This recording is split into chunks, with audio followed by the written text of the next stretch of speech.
Excellencies, distinguished colleagues, it is my honor now to present to you the Prime Minister of St. Kitts and Nevis, Dr. Terrence Michael Drew, a leader whose vision and dedication continue to strengthen the bonds of our Caribbean family, as he delivers the feature address of the 50th regular meeting of the Conference of Heads of Government of the Caribbean Community. Ladies and gentlemen, Dr. Terrence Michael Drew, Honorable Prime Minister of St. Kitts and Nevis.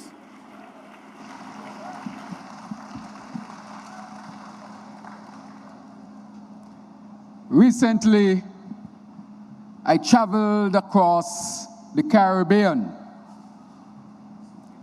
My Caribbean, your Caribbean. My intention was to visit as many heads of government, as many leaders that time would permit. But as I traveled from state to state, country to country, and in many cases, island to island, there was one undeniable fact, that this Caribbean of ours is the most beautiful place on earth. And I know we have our international guests here, but I'm sure they would excuse me. But as I met each leader, it stirred something in me.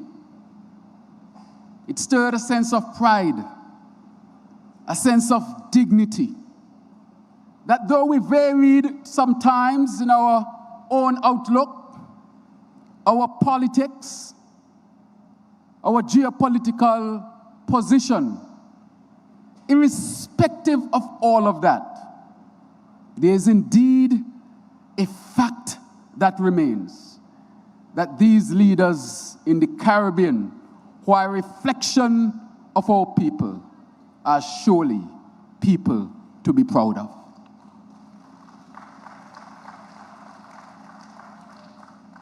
And so the Caribbean at this time and CARICOM might be going through challenges and difficulties.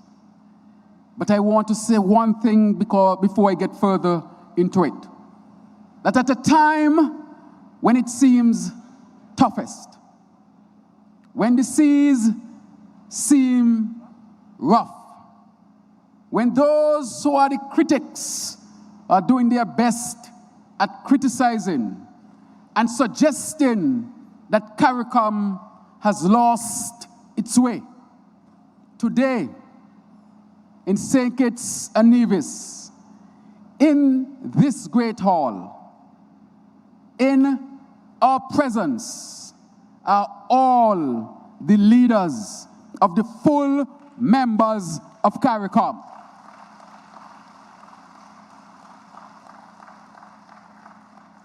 And almost all the leaders of the associated states. And the last time, when we had all the leaders in the same space for a meeting, was over 10 years ago. So in adversity, there's opportunity. Put your hands together for all our Caribbean leaders who are here with us this evening.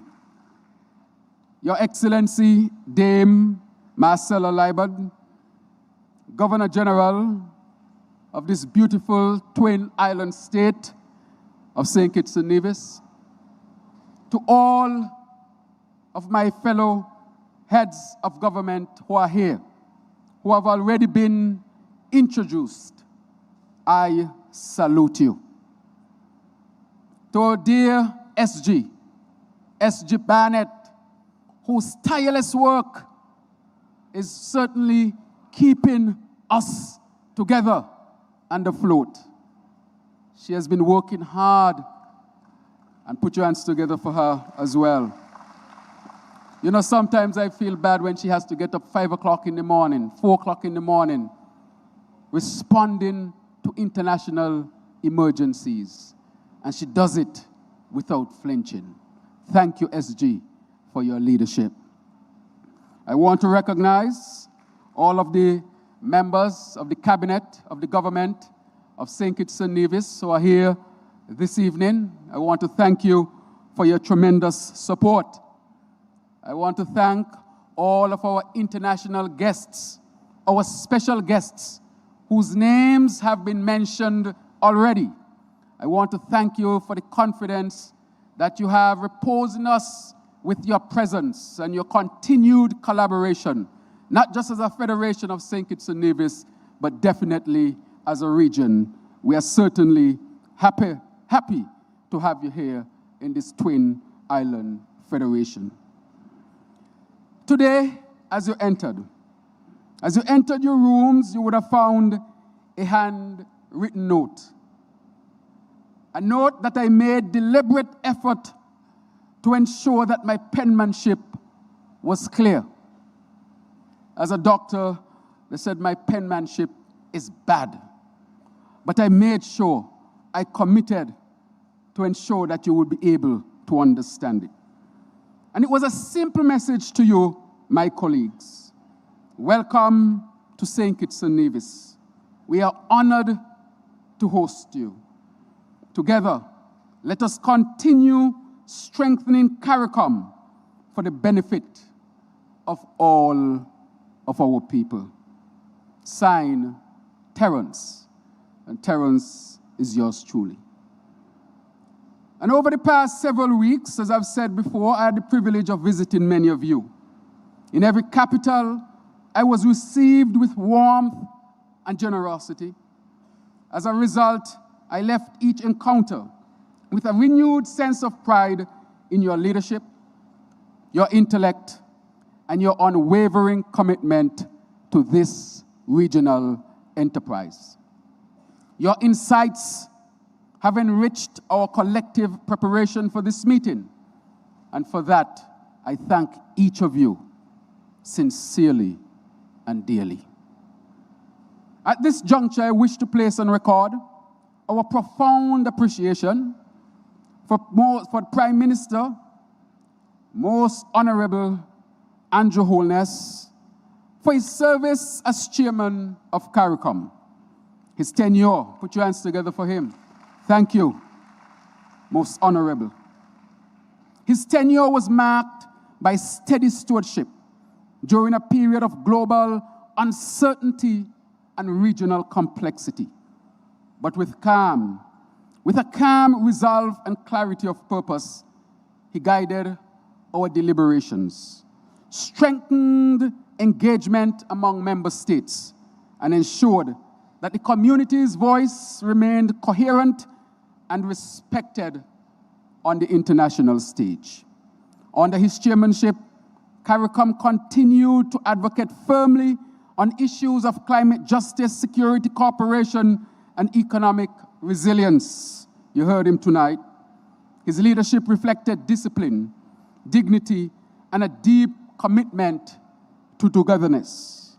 So on behalf of the Federation of St. Kitts and Nevis, and on behalf of all the members of this great community, I extend sincere thanks to you, Prime Minister, for your service to our community. Put your hands together again for him. Colleagues, CARICOM stands at a decisive hour. The global order is shifting, and as was mentioned, it has probably already shifted. Supply chains remain uncertain, energy markets fluctuate, and climate shocks intensify. In such a world, fragmentation breeds vulnerability. By contrast, my dear colleagues, togetherness generates resilience. Before examining the road ahead, it is important to reflect on who we are as a people. From the crucible of oppression and exploitation, we built free and democratic nations. From discarded oil drums in Trinidad, we fashioned the steel pan. From struggle emerged spiritual movements such as the Spiritual Baptists of the Grenadines and St. Vincent, and the Rastafari movement throughout the region, which was started in Jamaica. We gave the world reggae music. We gave the world soca and all of the genre. We gave the world compa and zouk. We gave the world an enticement of music that none other could have done. But we also produced Nobel laureates, scholars, athletes. The fastest human being is from this region. We also produced revolutionaries. Revolutionaries from our sister country of Haiti, which fought for its independence and became the first country on earth where the slaves took their freedom.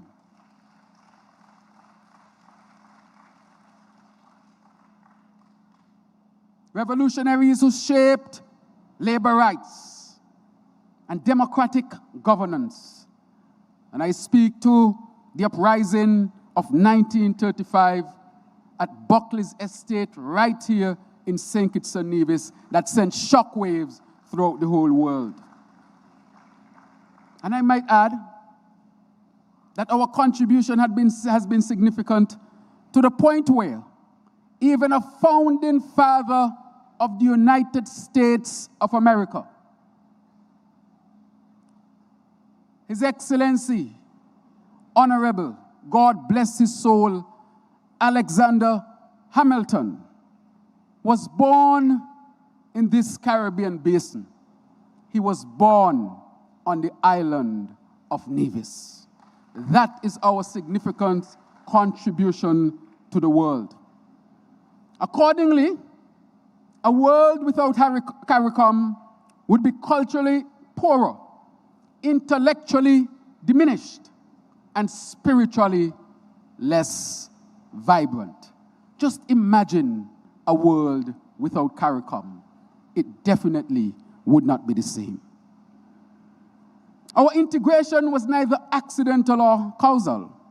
It was formalized through the Treaty of Chaguaramas and the revised treaty. That treaty was not merely a document. It was a declaration of Caribbean confidence.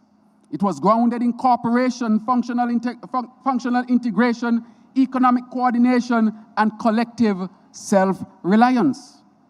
Those guiding principles are not simply historical markers. Rather, they are living instruments that must guide our conduct today. We must never, ever forget our foundational principles. Indeed, by ourselves, many of our states could not have achieved what togetherness has made possible. Through CARICOM, we strengthened regional public health surveillance and coordinated response. Through RSS, regional security system, we enhanced collective security operations. Through CISEC, we harmonized educational standards and expanded opportunity for all of our people, especially our young people. Through the Caribbean Development Bank, we secured development financing and technical support that strengthened infrastructure and social investment across our region. By ourselves, these achievements would have remained aspirations only, but through togetherness, they became reality. This is the contribution of CARICOM. But against this foundation, we have now deepened our collective effort. Food security, we must deepen our collective effort. Food security, for instance, must evolve into food sovereignty. We cannot continue what we are capable of producing by importing so much. We must modernize agriculture, invest in agro-processing, expand irrigation, and remove barriers that slow movement of agricultural goods across our borders. We owe it to our farmers, our entrepreneurs, and our young innovators to ensure that regional opportunity is not obstructed by administrative hesitation. Similarly, connectivity must move from aspiration to implementation. It must not be easier to travel beyond our region than within it. Therefore, we must strengthen air and sea links, improve port efficiency, and digitize custom systems that serve our purpose. Connectivity is the infrastructure of togetherness. It allows trade, culture, and opportunity to circulate freely within our shared Caribbean space. In the same spirit, energy security, as was mentioned by our dear President from Suriname, energy security demands coordinated ambition. Our dependence on imported fossil fuels exposes us to volatility and drains precious foreign exchange. In St. Kitts and Nevis, for example, we are approaching a transformational milestone. On Nevis, specifically, we are preparing to finalize arrangements to commence geothermal drilling this year, a goal that our fellow country of Dominica has achieved, and we have learned significantly from the experience. Significantly, this has been made possible through collaboration between the government and the opposition. When the national interest is clear, togetherness must prevail. When I initially take office and I met with the leader of the opposition, who is the Premier of Nevis, I said to him, we have differing political views. As a matter of fact, I am on the government side and you're on the opposition side. But there's a resource in the Federation that can liberate our Federation and help us to become energy independent and transform us as a people. I think at the heart of everything, you want better for your people in Nevis, I want better for the people of the Federation, and I'm willing to set all political differences aside so that we can treat the issue of geothermal and energy independence as a national aspect that we can forge together. And I want to say that the leader of the opposition and Premier of Nevis, the Honorable Mark Grantley, I have not seen him, but I trust that he's here with us this evening.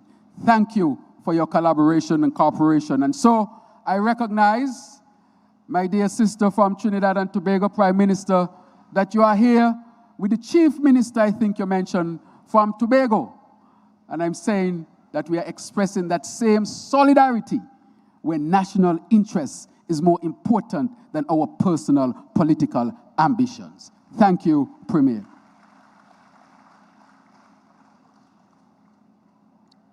But I want to say that we have achieved this thus far because another CARICOM institution, CDB, has been instrumental in carrying us the furthest point that we have reached to realize the development of geothermal on Nevis. Without CARICOM, it would not have been possible. And to that end, I want to thank our dear friends from the Kingdom of Saudi Arabia who are partnering with us as well. Put your hands together for them. But as I speak about energy independence, I want to speak also about trade. Because trade must be advanced with renewed commitment. Intra-regional commerce remains below its potential, far below its potential. We must therefore dismantle barriers that impede us and strengthen regional value chains. Trade is not merely an economic transaction. It is the circulation of opportunity. And we owe it to our people. We owe it to all of our people to ensure that opportunity moves freely within our community. And at the same time, regional security demands vigilance and innovation. Transnational criminal networks exploit our geography and vulnerabilities. Illicit firearms, narcotics trafficking, cybercrime, and money laundering undermine public safety and economic confidence. Our response must therefore be intelligence-driven and regionally coordinated. Again, we need that togetherness to tackle the issue of transnational crime. Here in St. Kitts and Nevis, and as we have said and we have recognized, that we are independent sovereign states and we take decisions at times that would benefit our nation. And there might be differing views on how we approach certain situations because of our unique positions. So in St. Kitts and Nevis, we have approached crime and violence through a public health lens. We established a citizen security secretariat integrating enforcement with social services and community engagement. We are now transforming it into the National Secretariat for Human Security and Well-being. It cannot just be citizens who we take care of alone, but anybody who comes to our shores, we have to determine that their security is also our priority. Hence, human security and well-being. This reflects the understanding that security encompasses dignity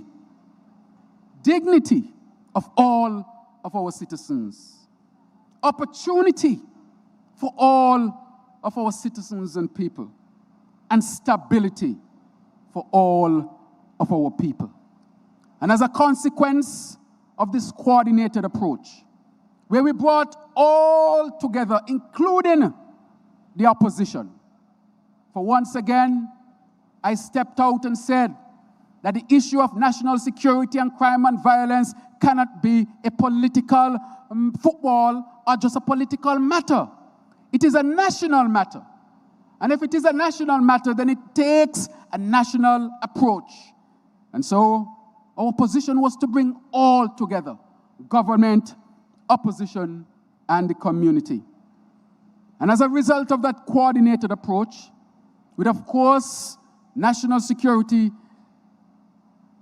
being fundamental as well, over the past year and a half, we have recorded in St. Kitts and Nevis an over 80% reduction in homicides, reaching the lowest levels in decades. And this approach has worked extremely well for St. Kitts and Nevis. Sometimes one cap does not fit all, but this is the cap that St. Kitts and Nevis carries. Lives that have been lost are now being saved. Trauma that could have been caused has been replaced by hope. And so while the work is not complete, these results demonstrate that when institutions and communities act together, meaningful progress is achievable. When institutions and communities act together, meaningful progress is achievable.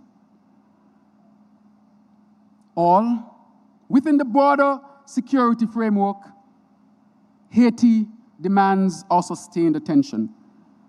A stable Haiti is a stable Caribbean. The Haitian people are part of our regional family. St. Kitts and Nevis, as small as we are, we welcome members of the Haitian community and extended all of our social services and support and settled a community of Haitians here in our small state. And so even as a small state, we have done such. However, our resources, we must admit, are finite. Nevertheless, we must continue to work as a community to ensure that the best opportunity for Haiti to remain to peace and tranquility, stability, democracy, economic development, all these things that would benefit their people, we must not waver. Health and security remains equally indispensable across our region. Shared surveillance, coordinated emergency response, resilient supply chains, and strong public health institutions are essential if we are to continue to be a healthy people in this region. CARICOM exemplifies how togetherness in health governance saves lives and strengthens confidence. Another CARICOM entity serving our people. None by ourselves could have handled the response during COVID, but through CARICOM, its diligent work, its coordinated efforts, bringing all of us together, we were able to confront COVID as a region and survived, and we were victorious. But moreover, the climate crisis compels urgent and coordinated action. Our rising sea levels, stronger hurricanes, and unpredictable rainfall threatens our infrastructure and economies. Though our emissions are small, our exposure is significant. Therefore, we must advocate for one voice internationally while strengthening resilience at home. Climate action rooted in togetherness safeguards our shared future. The Caribbean is disproportionately affected negatively by the scourge of climate change, and we must never relent to advocate for ourselves on the international stage. I want to say, as I wrap up this final one, technological advancement. This will define the next generation of Caribbean development. Digital transformation strengthens governance, education, commerce, and security. Initiatives such as expanded digital education, these offerings from our fellow CARICOM country of Guyana, illustrate how innovation can widen access and empower our youth. We must strengthen digital infrastructure, enhance cyber resilience, and cultivate technological capacity that supports diversification and competitiveness. Technological progress pursued together expands possibility for all of our people here in CARICOM. And so taken collectively, and I've only touched on a few issues, these priorities are not isolated ambitions. Rather, they are interconnected expressions of togetherness in action. Food security reinforces health. Energy security strengthens trade. Connectivity enables commerce. Technology enhances security. Regional engagement stabilizes Haiti. Climate resilience protects our future. History, I said to us this evening, will not measure us by our communiques, but by our courage. And all of the geopolitical matters that are happening in our region. I've spoken to the matter of Haiti, but the humanitarian situation in Cuba, our community must address. For a destabilized Cuba will definitely affect the whole region. A destabilized Cuba will destabilize all of us. Cuba's population is anywhere from 9 to 12 million people. Excluding Haiti, the rest of CARICOM does not amount to 10 million people. Therefore, if a state within our community is so destabilized, it will affect all of us in the region. And as a matter of course, it is important that the community looks at the humanitarian issue in Cuba, treats it extremely seriously, and the community must serve as a conduit to ensure that there is communication and dialogue between the forces that be, so that the best opportunity can be had. And so I ask the community that even though the situation might be daunting, we have a collective effort to make to stabilize our region.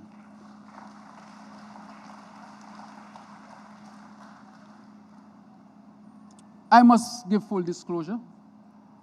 I studied in Cuba.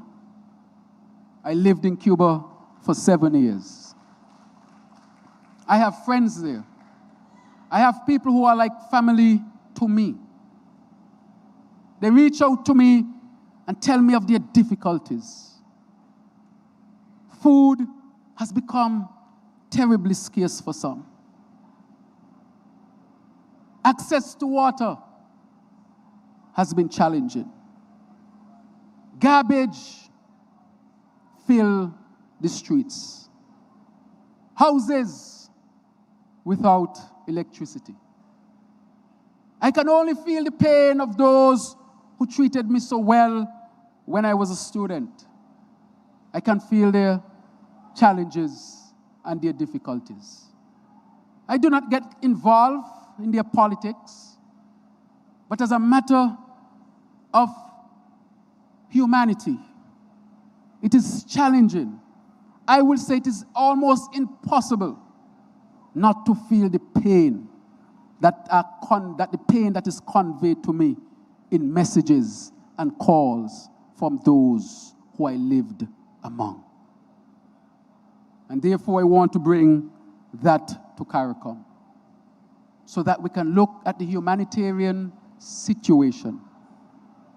And like the others would have said before me, let us devise the mechanisms, the channels, so that we can help the people of Cuba at this particular time. And so CARICOM can help directly, and CARICOM can become a conduit for conversations so that the best outcome would be had. And so, if ever there were a time to recommit ourselves to togetherness, it is now. If ever there was a time to recommit ourselves to togetherness, it is now.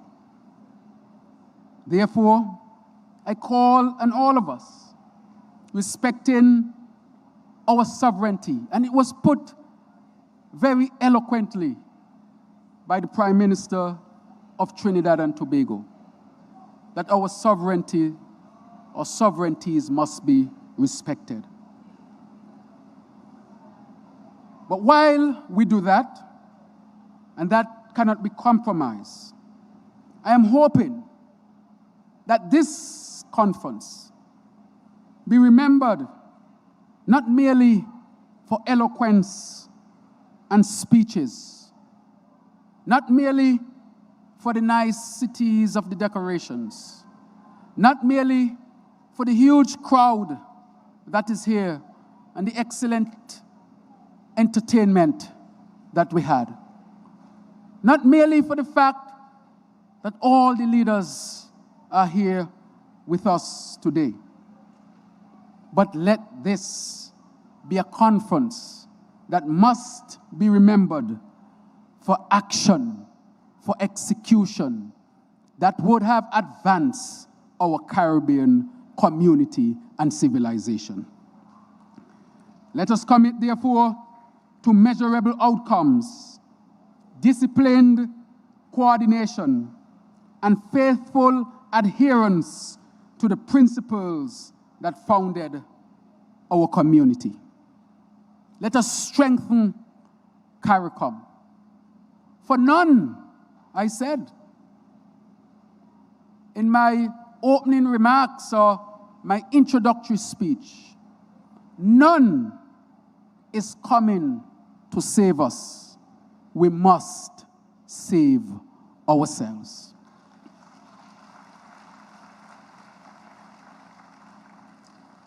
And as we depart from this gathering, may we do so grounded in togetherness, confident in our shared strength, and unwavering in our collective purpose. The Caribbean has always risen from adversity. We have gone through slavery. We have gone through indentured labor. We have gone through colonization. And yet today, the Caribbean stands as a beacon on the world stage. Surely we have risen from adversity. And if we have done it before, and we are better equipped now, more experienced now, therefore, the reason why I visited each country is because I believe so deeply in the ideals of our Caribbean community and the principles of CARICOM, that despite the adversities, I have that hope of a child, but I think it is well placed, that the Caribbean, through this difficult situation that we face at this time, that we shall rise again. But we shall not only rise again for those who think we need to be uplifted, but I dare say that we should rise again, and we will rise again together. And we will rise again together, not for the benefit of individual leaders or political entities, but we shall rise again for the benefit of all of our people, from the north to the south, the east and the west. The peoples of the Caribbean now has become one people, but we shall rise and continue to lead and occupy our space on the world. I want to thank you so much for your attendance. I want to thank you so much for your commitment. Every leader here tonight has demonstrated their commitment. In my private conversations with you, you have said that, and you have committed to that by coming here to St. Kitts and Nevis, at least to sit, dialogue, and move this great community that we call CARICOM together. Thank you, and may God bless all of you, and welcome to St. Kitts and Nevis once again. Thank you very much.